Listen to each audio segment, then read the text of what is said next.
আমরা সরাসরি হসপিটাল থেকে বের হয়ে এসে পড়েছি টাঙ্গাইলের ডিসি লেক পার্কে। এখানে আমরা একটা পপুলার জায়গায় আসছি, এই জায়গাটা হয়তো অনেকেই চিনেন। আসসালামু আলাইকুম ভিউয়ার্স, সবাই কেমন আছেন? আশা করি সবাই ভালো আছেন। তো আল্লাহর রহমতে আমিও অনেকটাই ভালো আছি।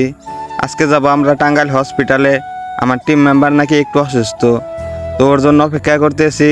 দেখতে দেখতে ও এসে পড়েছে। পরে গ্রামের রাস্তায় বের হওয়ার পর ও বললো ওর ট্যাঙ্কি নাকি ফুল হয়েছে, তো এই ট্যাঙ্কি খালি করতেছে দাগের মাঝখানে। আজকে আমরা শুধু হসপিটালে যাব না, হসপিটাল থেকে বের হয়ে আপনাদেরকে টাঙ্গাইল শহরের অনেক কিছু ঘুরে দেখাবো। আপনারা আমাদের সাথে থাকবেন।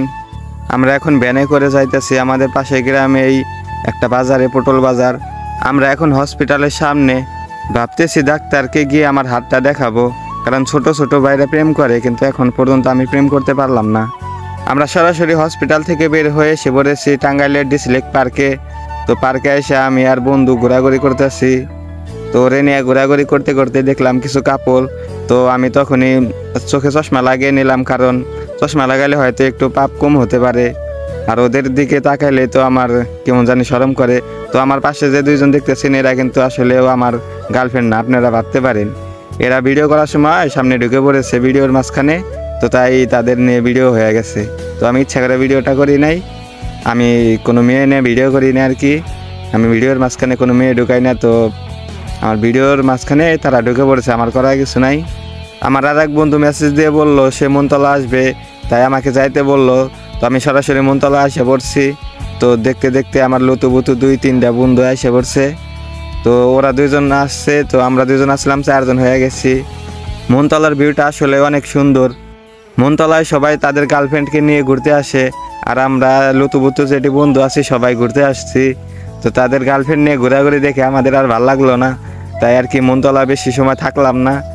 এইখানে ওদের কিছু পিক তুলে দিলাম, আমি কিছু পিক উঠলাম। পিক উঠার পর এখন ওই বলতেছে একটু সামনে যাই, সামনে আরও কাপল আছে। তো আমি বললাম কাপলদের আমার একটু দেখতে মন চায় না, তারা অন্যরকম একটু নষ্টামি করে, তাই আমি আর যাইতে চাইলাম না। তো ওরা আমাকে জোর করে নিয়ে গেছে।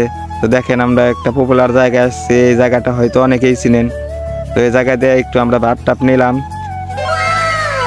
তো আমাদের পিক ওঠা দেখে সান্ডা কাকা বাইসা উঠছে, সে আমাদের পিক তোলা দেখতেছে। তো সান্ডাকে আমি যে ক্যামেরায় বন্দি করে নিছি ওই হয়তো জানে না। আমরা এখন ওদের দুইজনকে বিদায় দিয়ে আমরা চলে আসতেছি অটো দিয়ে। তো আপনারা তো জানেন আমাদের দুইজনের কারো বাইক নাই, তো এটাই হচ্ছে দুঃখের বিষয়। বাইক থাকলে হয়তো এরকম ভিডিও আরও প্রতিদিনই দিতে পারতাম আপনাদেরকে। তো বাইক নাই, তো তাই আর কি অতটা ঘোরাঘুরি হয় না। মাঝে মাঝে যদি বের হই তাহলে আর কি ব্লগ দিতে পারবো। তো আমরা এখন অটো দিয়ে বাড়িতে যাইতেছি, তো আমাদের গ্রামের রাস্তা দিয়ে। তো আমরা দুই বন্ধু ওদেরকে বিদায় দিয়ে দিছি। তো সবাই ভালো থাকবেন, আল্লাহ হাফেজ।